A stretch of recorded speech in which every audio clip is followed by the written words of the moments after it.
Today's podcast, I have back on a very popular returning guest, Mr. Joe Reiss. Joe is a certified mold inspector who has helped many of my patients with mold in their homes. Joe is now a supporter of the podcast, which I'm very grateful for, and he really brings so much expertise to this show. Also, a quick belated Happy Mother's Day to all the moms yesterday. This is being recorded a day after Mother's Day. You guys have the most important job in the world. Mm-hmm. I want to take a moment to thank the sponsors that make this podcast possible. I know you may already know from listening to my podcast that I specialize in treating patients with toxic mold exposure. It's become a serious problem for many years as we deal with the hurricanes and floods throughout the country. Even simple bathroom water leaks from a toilet in your home over time can contribute to mold buildup. I can help patients that suffer from the symptoms of toxic mold, but I also rely on the patients getting their current residence inspected so they are not continually being exposed. My go-to person for mold exposure is Joe Reiss. Joe is a certified mold inspector with decades of experience. He is super thorough and gives you a straightforward assessment and tells you whether it's safe to live in your home or if there is mold. I should know. I used Joe when I moved to my new home 4 years ago. Fortunately, when I moved in, I smelled an unusual odor in my basement, and I immediately called Joe. He came over with his instruments, and he found the problem. Afterwards, I had remediation, and the problem was solved. Joe does inspections all throughout the country. He welcomes calls to his cell phone at 908-451-4592.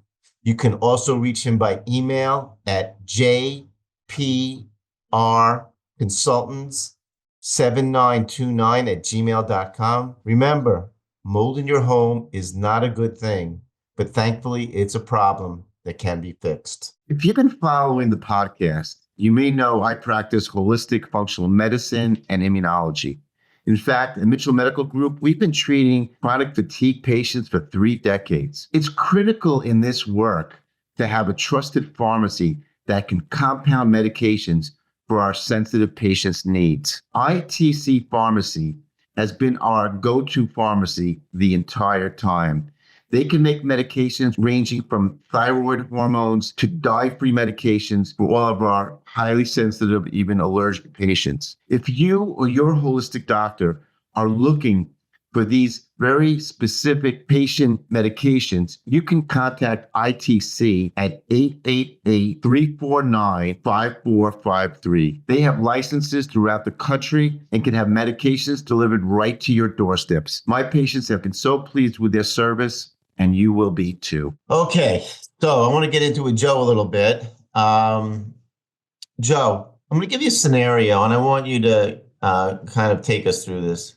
A person comes across water damage in their home. It could be a leak that they just noticed in a room below a bathroom in their home that probably has been slowly dripping or overflowing, possibly for months. They might see a brownish yellow stain on the ceiling. Or in another scenario, there's a patient that, in their home, goes down to their basement after a heavy rain and sees some puddles of water in their basement.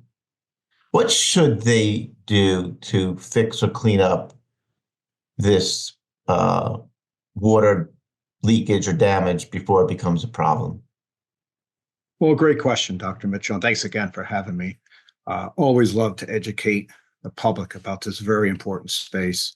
So you brought up 2 very important scenarios. Obviously, you want to understand where is it coming from. So initially, let's think about source control. You made a reference to a second floor or a ceiling, right? You're immediately going to go upstairs and look at, any kind of plumbing or any kind of family event. If it is shower time or something going on, you're definitely going to control that source of a problem, right? And like in the basement, same thing. You want to understand, is it the wash machine? Is it raining outside and your sump pump's not working all of a sudden? And you got the moisture and you see and you smell or actually step in off the stair into a soggy rug.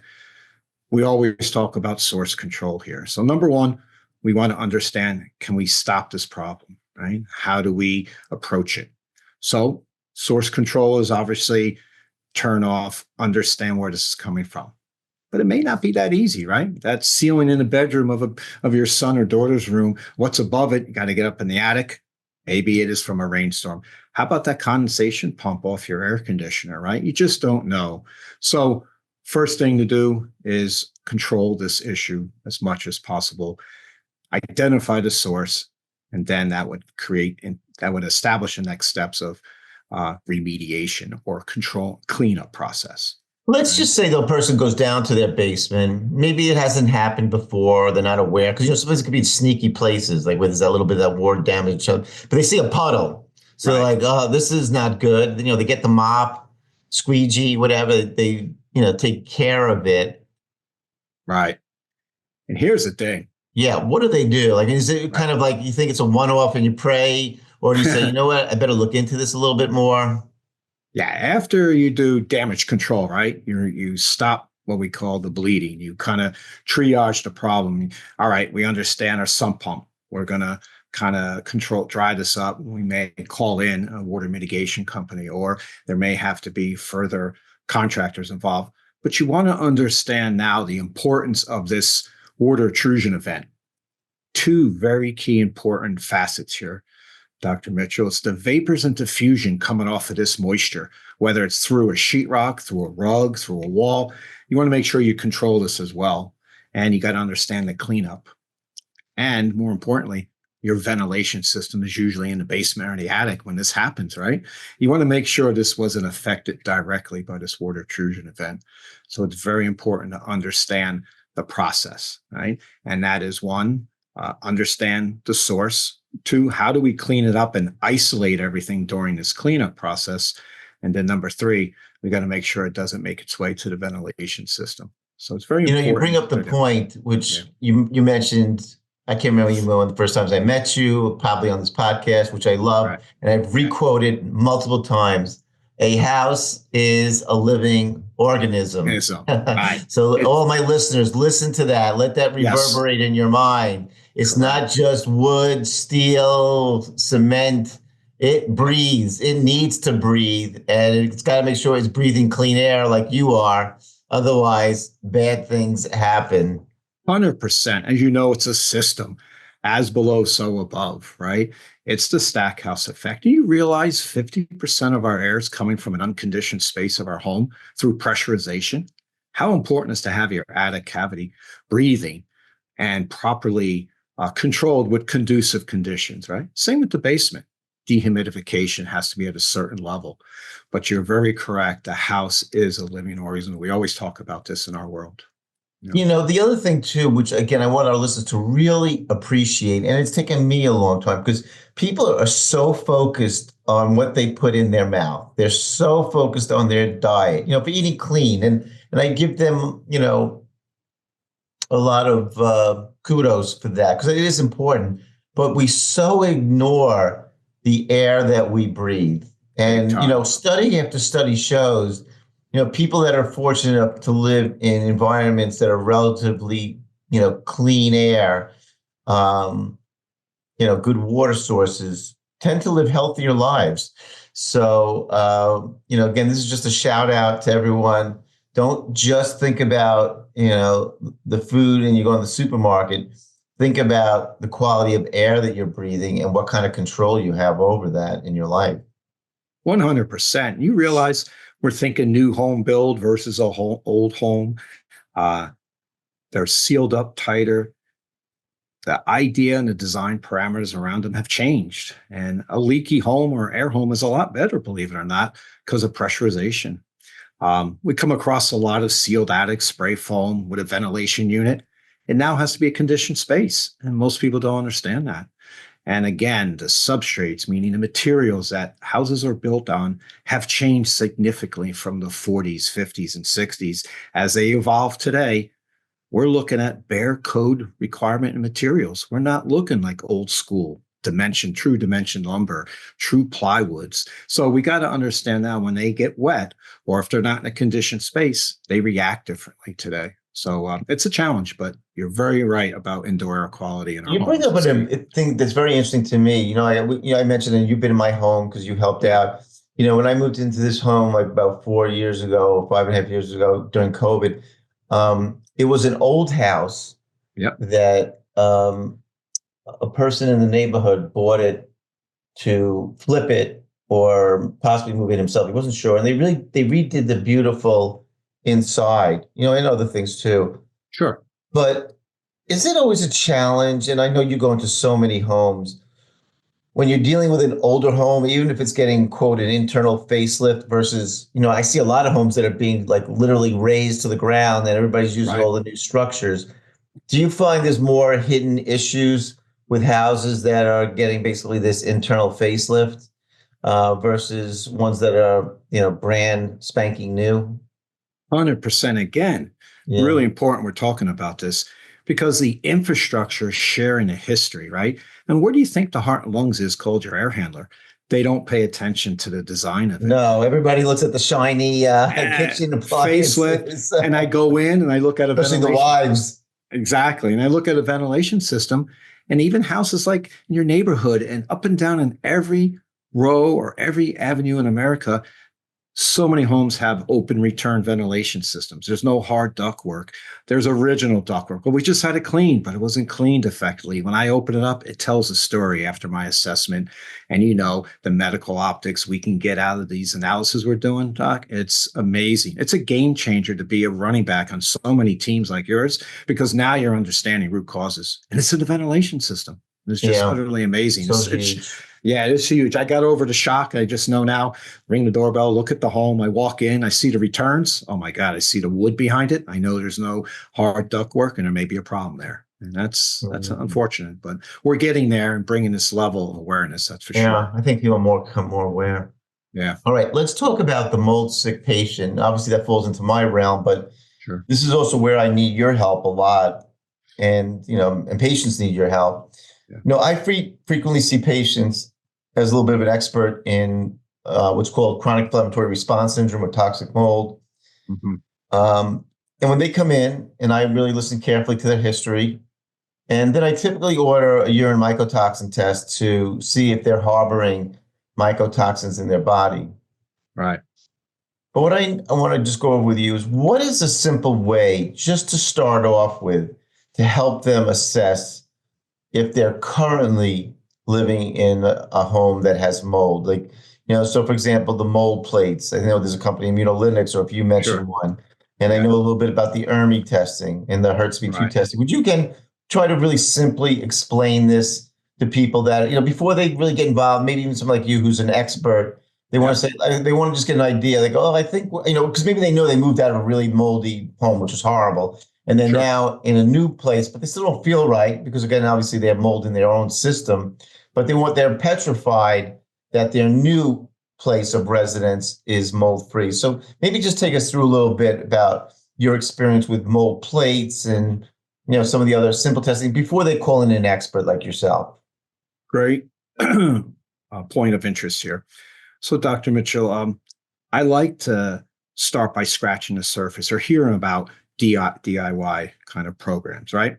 So, immunolytic plates or a petri dish, right, are going to culture viable molds. It's the number one thing for somebody to understand what is in the air, and they'll capture organisms, they'll leave them out, follow the instructions, and they get a report, right? And that's step one, right? Okay, wow, look at our bedroom versus the basement. And how about the return or the supply? They're starting to put a story together that they need further evaluation with. So if I get a call from that point, I'm going to walk them through a little more history, understand the home. And I want to also do like a little, let's call it a dummy test here. So I ask them. What's that? I'm sorry, the ERMI test? I should have said I'm going to do a simple walkthrough test. Yeah. So I called it dummy. You're doing a walkthrough test. Yeah. I'm doing a walkthrough test with them on the phone. I'm asking them 3 key questions. Right? Okay. What's that? So when's the last time you had looked at your windows? And is there anything colonizing, or is there any dust built up on the windowsills, the window sashes, right? Usually on windows are a moisture-rich environment. You have temperature change through windows. And if there's anything in the airflow, as we look at the trappings and dispositions, they may settle out and present some unique formation. We call that colonization, right? Okay. So I'll see that. He goes, yeah, I noticed that. And then number two, take a flashlight, walk around your home and look at your supply vent and your return grills and see if there's any dust built up. More importantly, if you have any colonies or any specks or any kind of what looks like a dark circle, could be colonization of mold. Number two indicator that it could be in the air. I may take it a little step further, tease everybody. When's the last time you lift up your toilet tank lid and looked under it? You have to realize every time you flush your toilet, air is coming through the back, allowing the water to go down the trapway of the toilet. But underneath the toilet could also be a lot of colonization, a lot of presentations. Wait, you're talking about like in the toilet, what do you call like lid? The toilet tank lift lid. up that lid, which I hate doing. I only do that when the toilet gets stuck. Exactly. And what are you looking at? It always looks pretty messy down there. Yeah. Right? I mean, it doesn't look like Mr. Clean. Exactly. The blue doesn't look like green blue. I'm sorry. No. Yeah. Yeah. So you're seeing presentations of colors and colonies and all kinds of stories. And you know what that's representing? Historical airflow going through the home, in this case, a bathroom. You flush the toilet, air's got to be sucked in for that water to go down. Well, what's in the air is microbial activity. And you may see different formations in these areas. So, Dr. Mitchell, this puts the icing on a cake of a next concern where I think you need a deep dive environmental assessment. Wait, hold on a second. When you're lifting up that lid, my wife cleans head to toe here. I don't even know how she has to do that. But what would you do to clean that area? Another good question. So what we recommend is everything is organic, plant-based, or microbial water, hydrogen peroxide. I love branch basics. And what we do now is we instruct just a light cleaning with a hard nail brush, and you can dislodge it, but you want to be careful, bring it in a sink, rinse it off, warm water, soapy water is good. And that's how you're going to realize if it keeps formatting every so many weeks, it's in the air. It's going to be facilitating in a home through your air handler. So this is how I start to put this assessment and my storyboard presentation together. But these few tricks help people to realize, I think we need a further assessment. We need to understand if there's a further causation or is there a real source in our home causing I feel like I have to spend the day just following you around. This is amazing. I was just telling her ring doorbells. But I don't know. I know. I better get my overalls. Yeah. So I do get into some interesting places. And what we want to do is obviously validate or dismiss these abnormal conditions. But what I just explained is very common. And Dr. Mitchell, mold is everywhere. Every home in America walk into. It's part of the universe. Right. But is it at a level or being attracted to a source that could be detrimental to the indoor environment, whether it's air quality, whether it's a correlation to a medical ailment that many practitioners are looking for. You talked about mycotoxins. Those 5 important groups really are affected from environment when we have a water intrusion event or an abnormal condition, faulty ventilation system, lack of ductwork cleaning. I can go on, but it's so important to understand our environmental indoors is really like you said, very important to not ignore anymore and to understand. Okay. Let me ask you, because you bring up about, the 5 different molds. And, Dr. Jill Christer, who's one of the, top mold experts in the country, fortunately, one of my teachers and mentors. Love her. And she writes in her book, Break the Mold, which is an outstanding book for anybody. I have it right here, who wants to really understand about mold. Jill writes entertainingly. She's unfortunately suffered with it herself.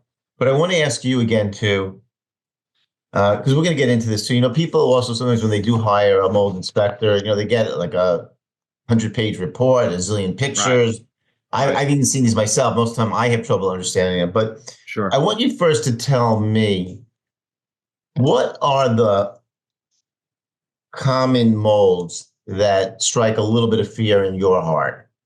Great. And that a patient's, a person should be like, wow, again, everybody's heard a little bit about black mold, Stachybotrys, a little bit. Sure. But there are other important ones. So take us through a few of them and why they concern you, and again, maybe where they turn up.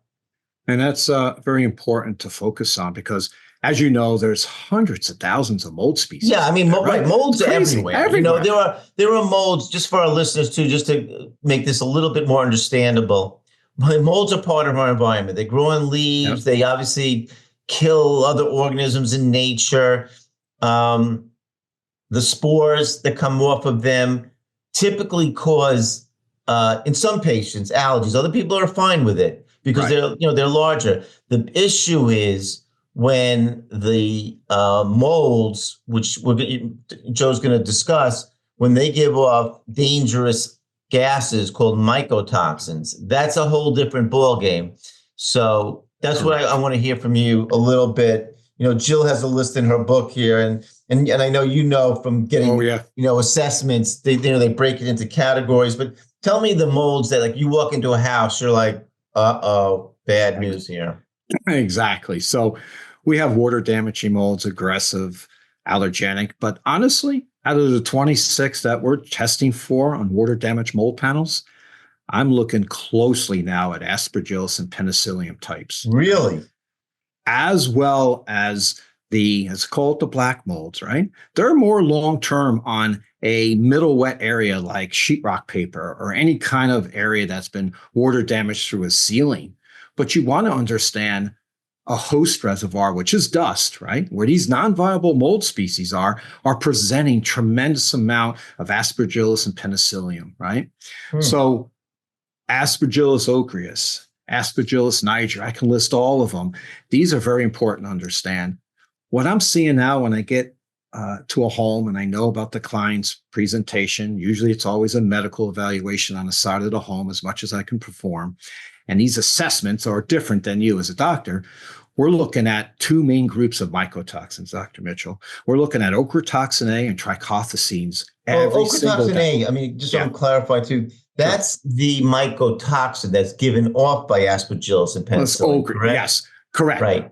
Aspergillus ochreus, the top leading type of Aspergillus, is really causing that issue. But there's other groups of Aspergillus. Does it also, Joe, I'm just curious too, does it, again, if I was to, if they were to have like a mold exam for doctors, which they don't have yet that I'm aware of, would the color of the mold give you a little bit of a hint? Do they have any, what we call pathognomonic or diagnostic colors to them? Absolutely not. How crazy is this? They do not. They do not. You're going to see these molds involved within molds, right? Cladosporium being a bigger micron level of a mold, down to a darker mold, water damaging mold, allergenic mold like Penicillium, Aspergillus. Those are below 0.03 microns. They're going to be, you can't see them through a air sample, surface sample. So they don't give any kind of color. No, they're mixed in. When they adhere to surfaces. No? That's right. You could look at a black, oh my God, I got black mold all over the place. Right. That's frightening. Right. It's cladosporium. Very common indoor-outdoor mold species. Well, cladosporium's not that dangerous, is it? It causes allergies. I see that. It does. But here's the thing. It's an opportunistic mold. We also know it as a feeder mold. Within cladosporium could be the hidden problems, right? These allergenic so we're looking in the mold, right? And you're not getting it through a microscopy level testing. That's tricky, right? I got to do a PCR, and when we do MSQ PCR, we're breaking everything down to the finite level. Then we can understand, and you guys are going to pick it up in the clinical labs, maybe as a correlation. And where does it come from? Water damage areas, ventilation systems, and materials that are hidden that you don't know about, right? And that's behind a baseboard or in a basement, behind a shelf, behind contents in a closet, in a linen closet. So it's very unique you bring this up because this is what is a hidden problem in so many homes. And when it gets to that point, through dispersion, it gets caught up in the air, goes right in the ventilation system, grabs onto a dust particle, and that's all, and it goes throughout the home. So, but yeah, important to understand that. What about ketoglobicin? I think you would tell me what. So that's like also another real bad one. Yeah. So cotomium, right? Cotomium, glupsum, right?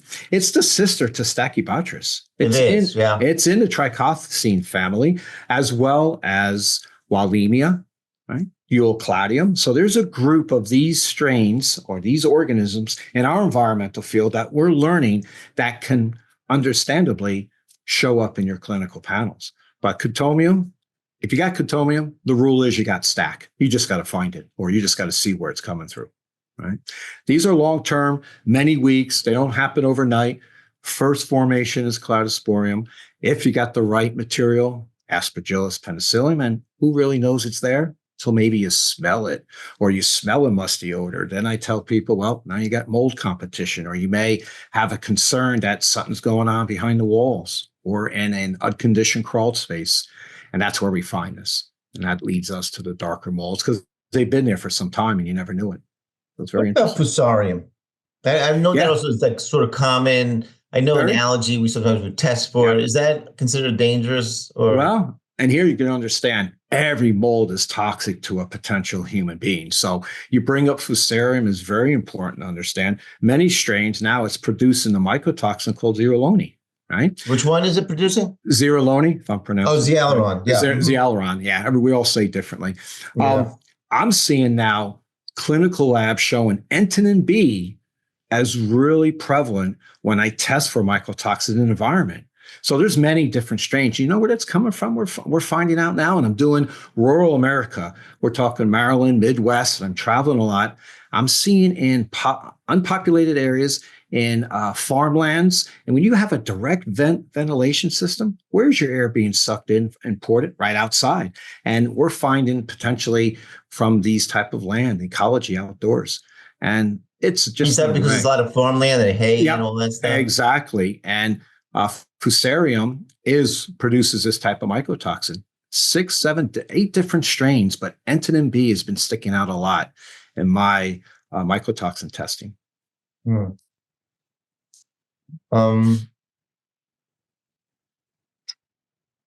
Does it, it's interesting because you and I'll see overlap. I'm looking at inside the person's body. You're Right. looking at outside. And I know a lot of times we'll both use, real-time labs, Right. because they do good work. Yep. Is it important? I know patients always want to know this, that it matches up, Right. that's the ideal situation, but I don't always find that to really be the case. Does that matter?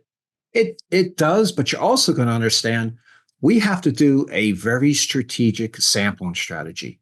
We're talking about mycotoxins, but you can't forget about bacterias, actinomyces, endotoxins, right? There's now more prevalent layers of potential organisms and bacterias that are now affecting people differently. As you know, we're working in place more since COVID. Life has changed for a lot of us, but we have to look at the sample strategy. And we have to look at what's the best way to bring this data, these data points and medical optics more accurately, I think. And I've looked at different ways to sample through, as you know, the ELISA method for your analysis. Well, I'm looking at dust now through mass spectrometry. It's giving us a different snapshot, and we have tighter controls. We're not seeing broader ranges. So I'm trying to really do my homework here to make sure we give an accurate snapshot. Because when I'm looking at historical source control, causation, I don't want to treat a symptom of a home. I want to look at the root cause, right? And I want to make sure my sampling strategies are constantly being refined and being on point to help you guys as a practitioner to say, hey, it's from your environment and look how it's presented. And here's the protocol. And here's what we got to do to reduce that load burden. You bring up a good point there. Yeah, so these labs are great to help to identify this. All right. Let me ask you this, as I was mentioning a little bit earlier, because I see these patients get them. I'm fortunate I get to talk to you directly. A lot of these other guys, it's kind of hard. People bring me reports from other inspectors that live near them, whatever. These reports are sometimes 100 pages. A lot of pictures. I always feel like kind of short on like what's the takeaway? Exactly. Two-pager. Give me a pitch piece. Think a person who gets a report from you should be, it's like, it's kind of like when you get a thing from your accountant, before your taxes, you're like, there's a zillion things, like, how much do I owe? That's right. Give me the bottom line. Exactly. Right. What get me to the cheat sheet. So what would you say in these reports, whether, I don't know, whether I'm just throwing this out, whether it's an ERMI score, or do you have like a little quick summary, what should they be looking at? As I said, this is going to lead to a couple other questions, but sure. What do you hope? Like, I know, like, honestly, like when I do my medical notes now, medicine has changed so much in a good way. Oh, yeah. Yeah. When I used to write my note, it was very technical and, kind of really being very scientific. Now I kind of see it two ways because, I encourage patients to get access to my notes. So when I write my note, it's written in a certain medical language, which should be appropriate. And, Sure. and again, if a doctor wants my notes to, help him, but it's also to help the patient, to say, oh, this is what Dr. Mitchell thinks I have. This is what he's recommending. So what do you try to do in your reports that, I know you have to be thorough and you have to report everything that you find, but Right. is there like a place where like, hey, these are the summary findings? Because we're going to get to a couple of very important points in a second. Is like, Sure. so what do you do? Like a typical Joe report is what? Exactly. So I try to break it out in 5 or 6 sections, but 2 sections are going to have the meat and potatoes, right? Okay. Let me just explain that real briefly. You have a photo observation, right? You'll have a visual assessment and observation section. Very important. I'm leading to causation and conclusions, right? Now it's going to get to the point. Here's your protocol. Here's the work plan. And then here's the sample analysis to back it up. But everybody wants to understand, what are the next steps? Is it bad? Is it high? I don't understand how to read this. So I listen, we walk them through and we want to understand the root cause, causation, and we want to understand, observations that led us to that. And then here's your protocol. Here's your step-by-step. So that's included in your report. That's You kind of included have in that- reports. Yeah. Exactly. And then obviously we have scientific evidence to testing if needed. Even if I do a professional opinion or visual observation, I still put enough meat and potatoes in there. And then I'm always reciting proper guidance, guidelines, references, and work materials. So I try to be, and I walk them through it, but it's very important before that, Dr. Mitchell, I do a results call. They don't understand what went through. So why not spend a half hour to an hour? I schedule a results call, what I did That's before I important. reproduce. Isn't it? And before I produce that report, like you said, 100 pages, 40 pages, 2 pages. Well, what am I reading and what's the context? Where do I go from here? Right? It can be very overwhelming. I know when you did Well, our house, and my yeah. wife and I consider ourselves fairly intelligent. It's overwhelming. Yeah. You have to make big decisions. And I guess it was going to lead me to the next couple of questions, because the thing that comes up in my practice a lot too, again, being a little bit on the front line of this, Sure. is I've seen two different situations. I see one sometimes very unfortunate situation becomes with a renter and their landlord. The landlord denies there's really a problem, or if he sees a little bit, he goes in and he has somebody throw some paint over it. Exactly. All right. And the patient, is distraught and, unhappy and knows they don't still feel well.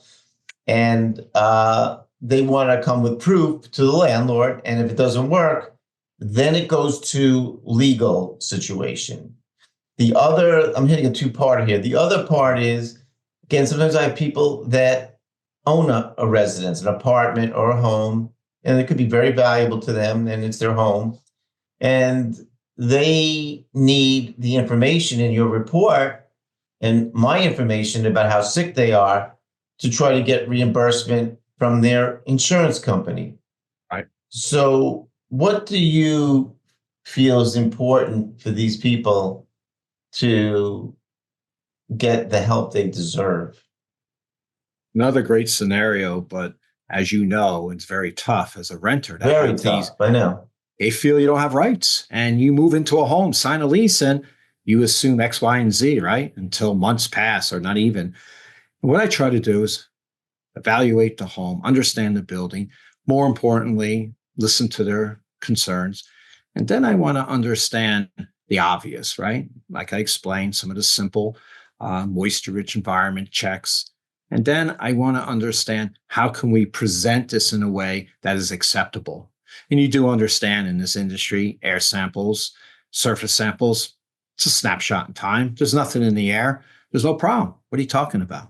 So what I try to do is make a little bit more of a stringent approach with possibly doing a PCR, right? I'm not going to swab the whole environment. I'm going to look at the source of the problem and may want to swab that to see what that is producing. It's pretty accurate. You got to understand how to use it. I'm not picking it up off the floor or in a garbage can, but at the same time, that is helping people to understand the true exposures. And air samples you have to prep for, and you got to use it in conjunction with a rest of your sample strategy to line it up appropriately. But I walk into these situations a lot, and unfortunately, it becomes a ventilation unit. 98% of my assessments are leading me to a ventilation system. And these buildings in the cities, pre-war, very old, they do have some climate control, but I look at the ventilation system not being filtered in these type of applications the right way.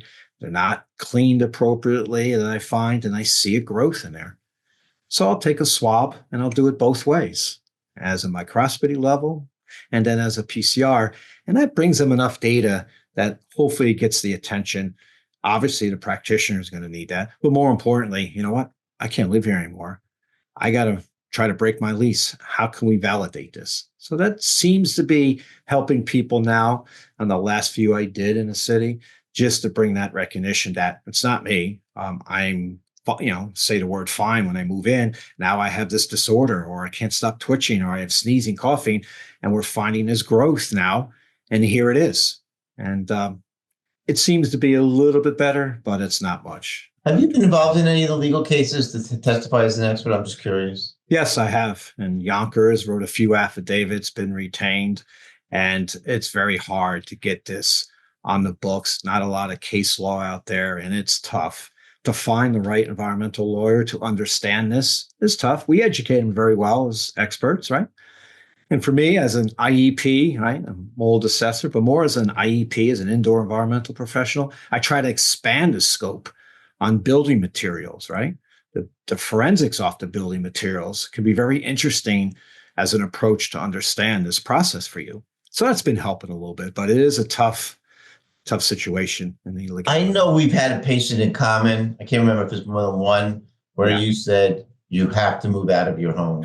Yeah. So what is that discussion like? Like what, again, if you can a little bit, what is the scenario, the type of mold, the amount of mold, that from your end, I mean, I know when somebody's really sick, but from your end, you're like, this is not inhabitable. Yeah. So as you know, in America, as a licensed practitioner, you're the only one truly can authorize that with, obviously, we team up, and I've done this many times. It's hard for me to say you have to vacate your home immediately because we don't know all the clinical presentations or the actual attributes, but I do know enough, red light or green light. I do know enough that there's a concern here. I can see how you're reacting here. You're disturbed. Some people react instantly, by the way. Right. But I try to make a very professional observation here. With testing, allows me to comment that further evaluations needed, seek the advice of a medical practitioner. But really, I can't truly say you must leave your home immediately. But many cases we have worked on and been referred to, and even other practitioners rely on us, highly qualified IEPs, to really bring a standard that's kind of helps you make that true decision, and you can't treat a body that's exposed, right? You got to remove that. It doesn't like the HRSA score and the ERMI. Don't they have like a category, like, the red category? Like, you see those boxes? Right. Well, those are numbers on a paper. Yeah. Okay. I get that. You know where I'm going. It's qualitative reporting. Yeah. Not quantitative. Out of 26, I'm looking at a few. That hurts me too. If you're SIRS or if you have that type of Lyme disease co-infections, you're going to pay attention more to that scoring method than me. I'm looking at quality and I'm looking at levels and then putting it to the environmental exposure. And that's how we really advise that they can bring that environmental picture better to your table. And then when they sit with you, I think you have a better snapshot of knowing really the root cause of why you're seeing these mycotoxin levels, right? And you can explain, you're not born with that. You're not getting all that from food potentially, right? It's an environmental exposure or an abnormal condition, a sick building, bacteria. I mean, it's pretty amazing what the environment's done, weather patterns, the way we're now working with a building. It's amazing what's going on right now with these correlations of autoimmune, respiratory, spectrum disorders. I'm seeing everything out here. And it's just amazing how things are changing the last couple of years. How does one find a good I know, like you fortunately recommend, in the cases that you do, a good remediation company, but it seems like a little bit of the Wild West, and people know this could be thousands and thousands of dollars. Yeah. I don't know if you can go to Angie's List or whatever, but how does somebody really find, hopefully, a good mold remediation company, one that does the work, Right. that stands by their work, and hopefully you get a reasonable price? Yeah. Like you said, not many states require certification, unlike New York, very well required. Less than a handful of states in America require you to be state licensed, right? Or Really? certified. Yeah. Really? Huh. I'll name a few besides New York, Florida, Texas, Colorado. There's not many out there. Hmm. So nationally, there's a few organizations you want to look at. Guys who are really upstanding as remodelers, like ourselves as indoor environmental professionals, will get certified through acac.org. You have other NARI, you have other organizations that are now branding their process that encourage homeowners to look on certain websites. And if you're licensed like New York, you have to be listed not only as an assessor, remediator, separate. You can't have a conflict of interest. You also got to be licensed to operate and contract in that state. So New York is following some great standards, but how do you still figure out the right remediator for you? Well, It it's takes like medicine. You try to sometimes get a second opinion. Does that make exactly. sense? Makes sense. So I always refer one or two guys, or I say, you know what, go to websites, go to different certifications, understand IICRC. So there's a bunch of groups out there that they'll look at, and then they'll look within their geographic range and zip code, and they may find a reputable company. But I always want them to ask a few questions. You ever understand any medical ailments that come from this? Do you understand how to clear a mycotoxin? Do you understand what an ERMI? Heard of it? If not, we have different organisms that are producing a mic. So you can qualify your own people a certain way by knowing that they may be the Interesting. right. But again, it is the Wild Wild West pricing. It is a unique kind of a niche to do what you're looking to have done, right? We're looking at Right. conditions of fungal and bacterial ecology in a home to be within a conducive range. And there is nothing out there in writing. EPA recommends a certain approach, but there is no standards that's safe for you or me. And those are relative words. Let's define suitable conditions based on what you're about. And that's the goal And here. inspectors can't do remediation. These are, I know they divide Separate the company. line. Is that across the country like that, or just New York? It's just the states that really regulate it, but I still see it in every state. But you should, unless you have it going forward, an understanding from a practitioner. So I make a recommendation to use this assessor or this IEP, and I like you to use this mold remediation company because they understand the process and they understand the load burden we're looking to achieve. So I've worked with a few doctors who do have a good team that way. And I think that's acceptable if it comes from guys like you because you're on the same team. I Right. always call myself a running back to you as a quarterback. So there's a trust when you hand it off and we give it back, right? So it's important to understand that, Dean. Absolutely. Yeah. As we're kind of concluding, I think I had tossed you a little heads up about this. Any really like fascinating story you have about this? I mean, I have a few of my own Sure. from the medical side, which, Right. is jaw dropping, and Yeah. we've worked on a couple on common, but anyone, when I was saying like that, I don't know, like maybe you first went in and it was like, people said, this house is making me sick. Yeah. And you go in, it's like, I don't know, I don't see anything here. Then there's some, it's like kind of a, TV show. Like all of a sudden you find, the addict is a dead body or something. I don't know. Exactly. No, I was thinking of this one and a real unique case. And I do some sales transactions where you're brought in to walk through a home in succession of a home Oh, inspector. interesting. Right. Okay. So I'm walking into this home. It's nice, beautiful, not too old, well maintained, kitchen, everything. And this client is sensitive because of an odor, right? We can't smell anything. We just don't know what's going on.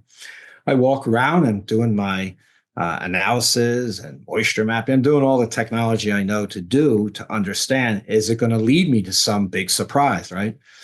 Sure enough, we couldn't find it. They went ahead and said, okay, we're going to remodel anyway. And we liked the home.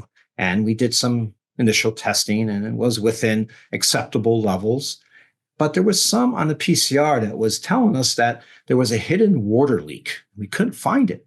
You can't see it. It was between the layers of the wall, we thought. We got called back. We went through and did some air cavity samples. We checked for damp, moist insulation on an exterior front-facing wall, upstairs, downstairs. It was driving us crazy. We saw some window seals that started to leak, and we saw some vapors and different type of growth in between panels of windows. And then we're looking outside more and more. We've seen some caulk lines yielding. And this was in the summer months.